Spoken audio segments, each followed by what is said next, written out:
Hi guys, we're going on to lesson 75, which has to do with China and a guy named Marco Polo. Have you guys ever played that game? I always play it with my grandkids, Marco Polo. And we rarely know really what he did, except that he had to do with China and he wrote a book. But I'm going to tell you more about him that's very interesting. But first I'm going to tell you a little bit about China and go through a little bit about Chinese history here. The Han Dynasty was in 220 AD.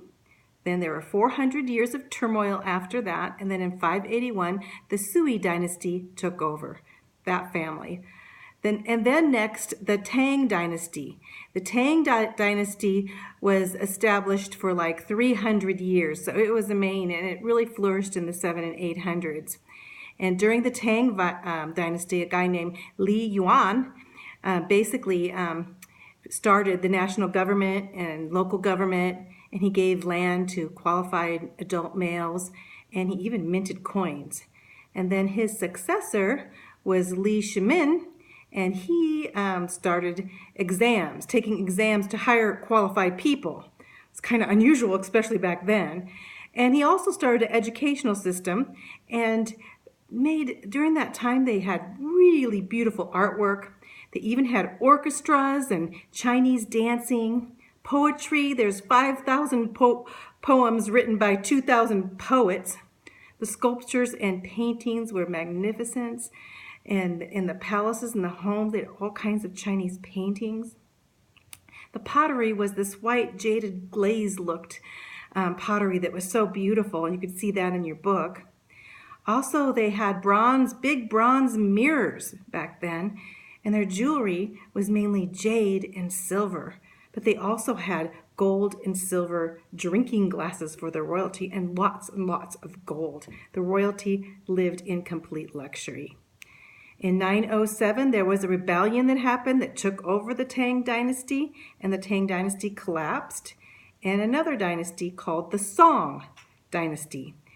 Zhao Kuwengan was his name, seized control, and he became the military leader in North China. And he based his law on Confucius's principles, which was a way of morality. And you guys have learned that in the past, what Confucius stood for. The population started to grow. In fact, quite a few of the cities back then were over 1 million people. And that was not known ever before in history, to have a city of 1 million people. They love to write and tell oral storytelling, oral history down, pass it down through the ancestors. They also had building programs to build these taller buildings, and you look and they have like curved roof lines, this new way of building so that they would last longer during the times of storms. They also had lots of Buddhists there, but the Buddhists mainly came and they built caves in some of the rivers, the Daquan River especially. And along the river, you'd go along the Silk Road, right outside the Silk Road. When you got out of the Gobi Desert, you go on this river and you'd see all these caves. There's 1,000 caves there. There's one cave that's called the Library Cave, and it has very important textiles and paintings, and also 10,000 manuscripts in that cave. There was one cave called the Cave of 1,000 Buddhists, so probably they had 1,000 monks that lived in these caves back then. They also, going from the caves on from that, they also, the monks did part of this too, was the printing. They had block printing with ink pads. This was the beginning of movable printing and the beginning of a printing press. And this was like 700 years before the printing press was invented in the 1400s. So they also were really great builders of bridges, and they built this new kind of bridge with arches called the Rainbow Bridge, and it was higher in the middle than on the edges. It's a beautiful, beautiful bridge, and it's a way of construction that during the flood season, the bridge would hold out better. Also, they had invented gunpowder, and so that changed warfare for them. At first, they would just take this gunpowder and just basically make fires of it, and then they decided they could, the beginnings of the first gunpowder type guns back then. Mainly it was just throwing gunpowder before that. And also cannons. They actually built cannons 150 years before the Europeans. Can you imagine that? And shipbuilding. They built ships with this stern post rudder that helped navigate the ships, and movable sails, and compasses. And also they would build compartments in the ship in case the ship would get hit, that it wouldn't sink because that compartment would have air in it. So they were very talented in a lot of different ways. And it's kind of neat to know that a lot of the things that we even think about, the Chinese thought about first. So the last dynasty, and that we went over already, was the Yuan dynasty, or Yan dynasty, however you want to pronounce it. And this was the dynasty that was started by Kublai Khan, 1260 to 1294. This was the only non-Chinese dynasty because, as we know, Kublai Khan, he was a Mongol. He was from Mongolia. But during Kublai Khan, there were many advances in culture too. The mixing of the two cultures were actually good. Their music was similar, and their dramas, the acrobats. They actually had more acrobats and to entertain the kings. New forms of poetry and music. The artists, more artists with more beautiful ideas in their artwork. Kublai Khan also hired scholars to put laws together and to use the Confucius way of writing laws.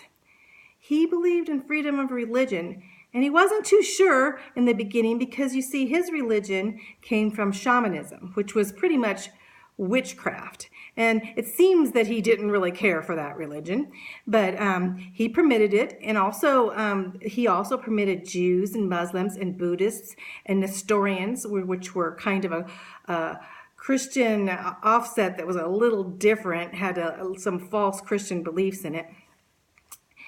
And he also believed in taxing to get his money out of the people. And so he called tax collectors every place he went. But most of all, what Kublai was interested in, we'll find that he was really interested in the teachings of Jesus Christ.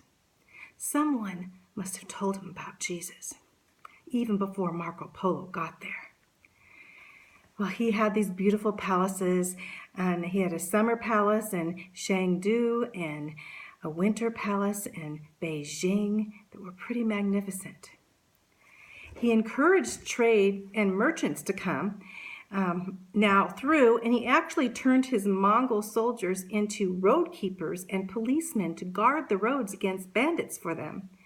And as I went before, he had an elaborate mail system for like a Pony Express. And he wanted the Europeans to come in their caravans and their merchants. And they did come because guess what? These merchants wanted spices and ginger and jewels and gold and jade and silver and exotic flowers and wine and rugs and silk cloths. But this journey took almost 5 years to get there. And on the Silk Road, that area was covered with dangerous robbers all the way through. And sandstorms and snowstorms, extreme heat and extreme cold and sicknesses. All these things plagued the whole journey to get to China. But the Chinese palaces were magnificent to see. And those people, those traders that did come, had lots of stories to tell. Most of the Europeans could not believe in the stories much because they thought these stories are really kind of extravagant. We find some published accounts. Ibn Battuta, and he was a Muslim trader that was a historian during that time that told of these palaces and the Kublai Khan.